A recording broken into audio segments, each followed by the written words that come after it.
And there's so many variables that go into attention, but I think just as a simple nutshell is when they're doing something that's not easy for them to do, maybe a homework assignment, something they're not really that interested in doing, are they able to push through it and do well?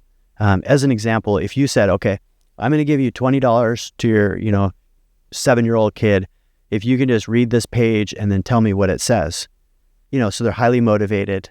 If they don't have ADHD, they're probably going to be able to do this and then summarize it. If they do have ADHD, they might be just as motivated, but then they may not succeed with it because when they may have got it while they're going through it, but then when they go to summarize it, because summarizing is very difficult for most kids who have ADHD.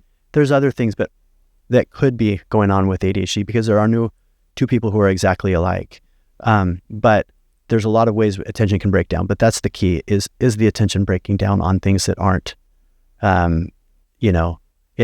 in their strengths. Like, for example, some kids can be playing video games all day long and hyper focus, or they have an interest in cars or something else. If they're highly interested in it, they could focus all day long on that thing. But something else, like for me, when I was young, I hated history class. I could focus in math and science, but in history, it's like, whoa, that's a long story.